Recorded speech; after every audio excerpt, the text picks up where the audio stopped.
ಐಷಾ ಬುಸ್ರಾ ಹುಸೈನಿ ಕಲಬುರಗಿ ನಗರದಲ್ಲಿರುವ ಐತಿಹಾಸಿಕ ಧಾರ್ಮಿಕ ಕೇಂದ್ರವಾದ ಖಾಜಾ ಬಂದ ನವಾಜ್ ದರ್ಗಾದ ಸೂಫಿ ಸಂತ ಸೈಯದ್ ಶಾ ಖುಸ್ರು ಹುಸೈನ್ ಇವರು ಖಾಜಾ ಬಂದ ನವಾಜ್ ವಿಶ್ವವಿದ್ಯಾಲಯದ ಸಂಸ್ಥಾಪಕರಾಗಿ ಹಾಗೂ ಕುಲಪತಿಗಳಾಗಿಯೂ ಕಾರ್ಯನಿರ್ವಹಿಸಿದರು.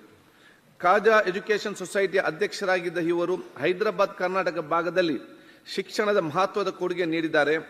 ಮಹಿಳೆಯರ ಶಿಕ್ಷಣಕ್ಕೆ ಆದ್ಯತೆ ನೀಡಿ ಅಕ್ಷರ ದಾಸೋಹ ಸೇವೆಯಲ್ಲಿ ತೊಡಗಿಸಿಕೊಂಡಿದ್ದ ಇವರಿಗೆ ಕರ್ನಾಟಕ ಸರ್ಕಾರವು 2017ರಲ್ಲಿ ರಾಜ್ಯೋತ್ಸವ ಪ್ರಶಸ್ತಿ ನೀಡಿರುತ್ತದೆ. ಖ್ಯಾತ ಸೂಫಿ ಸಂತರಾಗಿದ್ದ ಸೈಯದ್ ಶಾ ಖುಸ್ರು ಹುಸೈನಿ ಅವರು ದಿನಾಂಕ 6/11/2024 ನಿನಾದ ಹೊಂದಿರುತ್ತಾರೆ. ಸೈಯದ್ ಶಾ ಖುಸ್ರು ಹುಸೈನಿ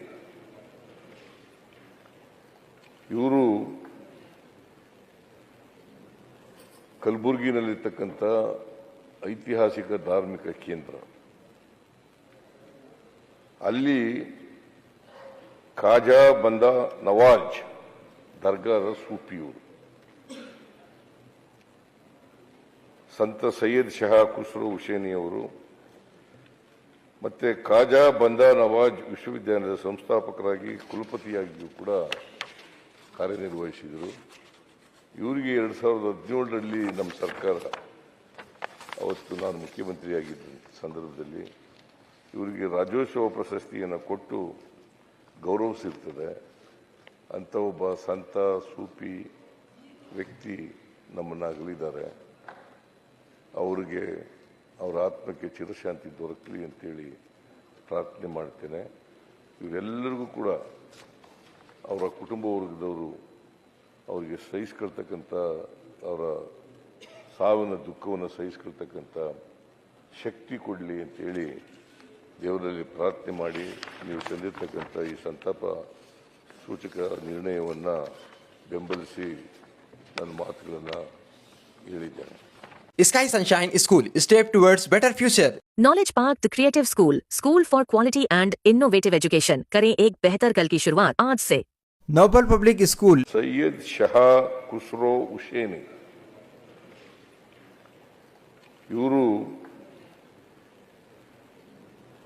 ಕಲಬುರಗಿನಲ್ಲಿರ್ತಕ್ಕಂಥ ಐತಿಹಾಸಿಕ ಧಾರ್ಮಿಕ ಕೇಂದ್ರ,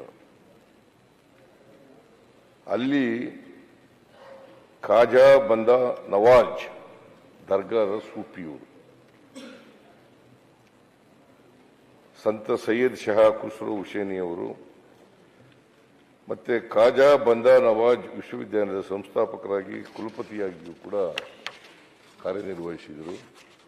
ಇವರಿಗೆ 2017ರಲ್ಲಿ ನಮ್ಮ ಸರ್ಕಾರ, ಅವತ್ತು ನಾನು ಮುಖ್ಯಮಂತ್ರಿಯಾಗಿದ್ದ ಸಂದರ್ಭದಲ್ಲಿ ಇವರಿಗೆ ರಾಜ್ಯೋತ್ಸವ ಪ್ರಶಸ್ತಿಯನ್ನು ಕೊಟ್ಟು ಗೌರವಿಸಿರ್ತದೆ. ಅಂತ ಒಬ್ಬ ಸಂತ ಸೂಫಿ ವ್ಯಕ್ತಿ ನಮ್ಮನ್ನು ಅಗಲಿದ್ದಾರೆ.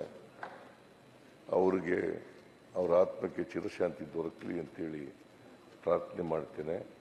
ಇವರೆಲ್ಲರಿಗೂ ಕೂಡ ಅವರ ಕುಟುಂಬ ವರ್ಗದವರು ಅವರಿಗೆ ಸಹಿಸ್ಕೊಳ್ತಕ್ಕಂಥ, ಅವರ ಸಾವಿನ ದುಃಖವನ್ನು ಸಹಿಸ್ಕೊಳ್ತಕ್ಕಂಥ ಶಕ್ತಿ ಕೊಡಲಿ ಅಂತೇಳಿ ದೇವರಲ್ಲಿ ಪ್ರಾರ್ಥನೆ ಮಾಡಿ ನೀವು ತಂದಿರತಕ್ಕಂಥ ಈ ಸಂತಾಪ ಸೂಚಕ ನಿರ್ಣಯವನ್ನು ಬೆಂಬಲಿಸಿ ನನ್ನ ಮಾತುಗಳನ್ನು ಹೇಳಿದ್ದೇನೆ.